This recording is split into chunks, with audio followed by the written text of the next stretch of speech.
Kikou les amis, donc me revoilà avec une recette de tarte tatin revisitée façon Michalak. Donc la voici de plus près avec un joli dôme aux pommes caramélisées. Donc les pommes caramélisées, il faut le préparer la veille pour que ça ait le temps de figer. Donc on prépare tous les ingrédients. Donc voici les pommes. On va les éplucher et les couper en quartiers. Ensuite, on va les couper en petits morceaux, comme ici. Voilà, là elles sont prêtes. Ensuite, on met le miel dans une grande poêle.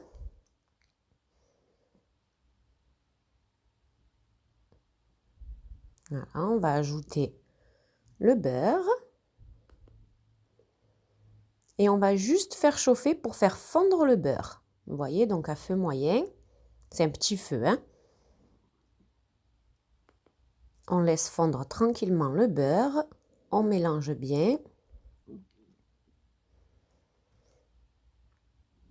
Quand le beurre est bien fondu, on ajoute les pommes. Et on mélange bien. On va couvrir et on va laisser cuire comme ça pendant environ 5 minutes. Il ne faut pas que les pommes prennent une couleur. Donc il faut qu'elles restent translucides.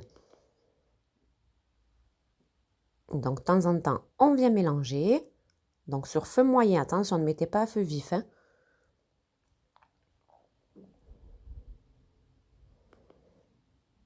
Voilà, on laisse cuire tranquillement.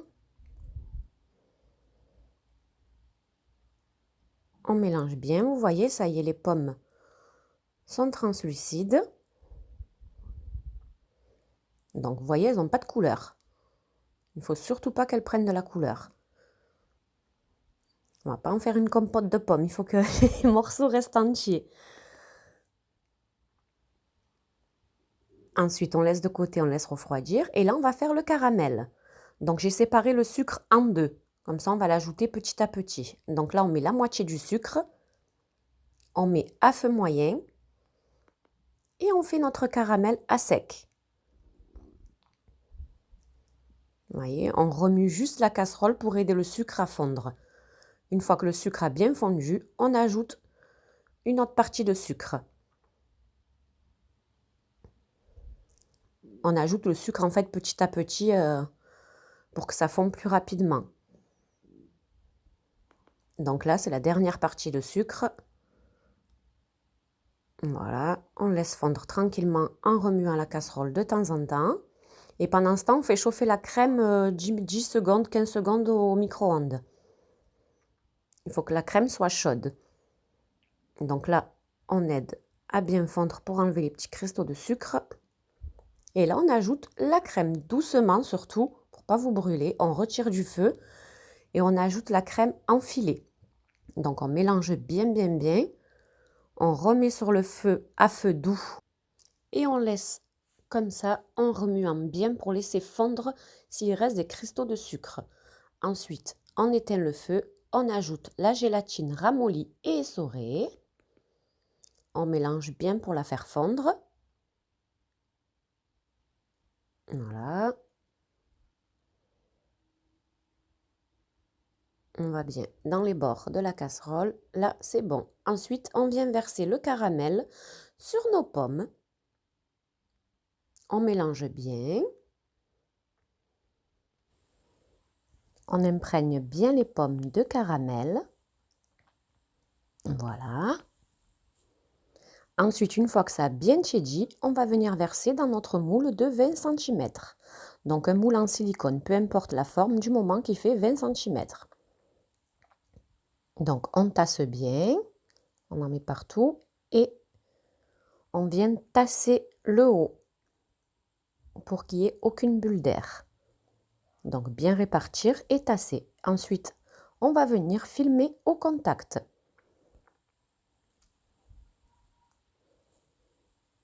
Donc on filme bien au contact et on va placer au congélateur pour une nuit. Donc pour qu'il fige complètement. Le lendemain, on vient préparer le palais breton de 24 cm. Donc la pâte du palais breton, vous pouvez la préparer la veille si ça vous arrange et vous la faites cuire le jour J. Donc on prépare tous les ingrédients. On mélange le sucre avec les œufs. On fouette jusqu'à blanchiment. On mélange la levure dans la farine. Donc on rabat bien les bords pour que ça se mélange bien. On continue à fouetter. Donc on va fouetter pendant environ 2-3 minutes. Une fois que le mélange a bien blanchi, on vient ajouter notre beurre mou, petit à petit. Et on fouette comme ça jusqu'à incorporation du beurre. Donc on n'hésite pas à racler le fond de la cuve pour que ça se mélange bien. Voilà, une fois que le beurre est bien incorporé, on ajoute la farine et la levure en une seule fois. Et là, on remplace le fouet par la feuille. Et on va battre à vitesse 1. Donc il ne faut pas battre la pâte, il ne faut pas trop la travailler. Dès que la farine est incorporée, on arrête. Donc j'ai rajouté une pincée de fleur de sel. Si vous n'en avez pas, vous pouvez en mettre au début avec la farine. Vous mettez une demi-cuillère à café de sel. Ensuite, on racle la cuve, on ramasse la pâte et on vient l'aplatir. En fait, vous pouvez la laisser en boule, la laisser au frais 1 heure et ensuite venir l'aplatir comme je fais là. Donc on forme un rond. Une fois que notre rond est formé, je remets la pâte une demi-heure au frigo pour qu'elle soit bien froide. Une fois que la pâte a bien refroidi, vous voyez, on enlève le papier sulfu et on vient découper notre pâte. Donc 24 cm. On appuie bien avec notre cercle et on retire l'excédent. Donc on laisse le cercle autour de la pâte, comme ça elle ne se déforme pas. On va faire cuire comme ça. Et on enfourne à 170 chaleur tournante pendant environ 15 à 20 minutes. Il faut que le palais breton soit complètement doré comme ici. Et on laisse refroidir sur une grille. Pendant ce temps, on va préparer notre nappage neutre. Donc on prépare notre gélatine, on la fait ramollir dans un bol d'eau froide. Le sucre, on verse l'eau et on va porter ça à ébullition. Donc on mélange pour aider le sucre à se dissoudre. Dès que vous voyez que ça commence à faire des grosses bulles, donc à ébullition, on va éteindre le feu. C'est que c'est bon. Donc là, on compte 10 secondes après ébullition et on éteint le feu. Là, c'est bon, j'ai éteint. Donc, on va rajouter la gélatine ramollie et essorée. On mélange bien pour que la gélatine se dissout. Et ensuite, on verse dans un pichet. Et on laisse refroidir jusqu'à 35 degrés. C'est à ce moment-là qu'on va venir le verser sur notre dôme aux pommes. Donc, quand votre nappage est à 36 degrés à peu près, vous venez décercler votre dôme. Donc, vous le sortez du congélateur. Vous enlevez le moule. Voilà, on va le démouler gentiment, on le place sur une grille. Le voici, donc notre dôme congelé. Et là, une fois que le nappage est à 35, on va venir le verser sur notre dôme. Et on y va franco, tout doucement. On en met de partout. Alors le nappage neutre sert à protéger donc les fruits et à faire briller en même temps. Donc on verse de partout. Et on va laisser le nappage s'égoutter tout seul. Donc pendant 1-2 minutes, le temps qu'il n'y ait plus de gouttelettes. Et ensuite, une fois qu'il n'y a plus de gouttelettes, on va venir le déposer sur le palais breton. Donc j'ai retourné le palais breton pour avoir une surface complètement lisse. Et là, on va venir le laisser décongeler pendant 3 heures à température ambiante. Et ensuite, on viendra pocher notre chantilly.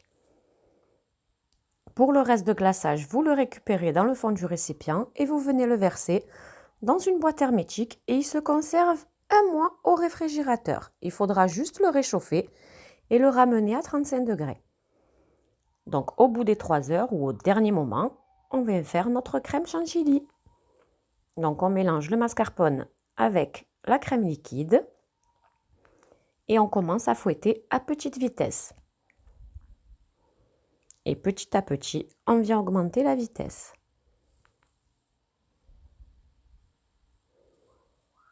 Donc on laisse tourner, on surveille. Une fois que la crème est ferme, pas totalement ferme mais ferme, qui se tient, on ajoute le sucre glace et on fouette encore comme ça à vitesse max pendant environ presque 1 minute. On surveille en fait, hein. Faut pas que ça graine. Donc dès que la crème est complètement ferme, comme ici, vous voyez, elle se tient sur le fouet, elle est nickel. Maintenant, on va venir la pocher, donc avec la déco de votre choix, vous venez pocher tout autour. Et l'entremets, donc l'entremets, c'est pas un entremets, il se mange à température ambiante, donc la chantilly est à pocher au dernier moment. Parce qu'il faut que les pommes aient le temps de décongeler. Et voilà, donc c'est terminé, ma petite déco finale, et le voici de plus près. Donc comme je vous ai dit, une fois que vous voyez que votre entremets a complètement décongelé à température ambiante, vous pouvez pocher votre chantilly. Voilà, donc je vous dis à bientôt. Je vais vous montrer la découpe. Vous allez voir. Donc voici la petite part que j'ai sauvée. On voit bien la compotée de pommes bien caramélisée. Donc je vous dis cette fois-ci à très vite. N'hésitez pas à vous abonner, partager, liker. Je vous dis à très vite pour une nouvelle recette. Bisous bisous, à bientôt. Bye bye.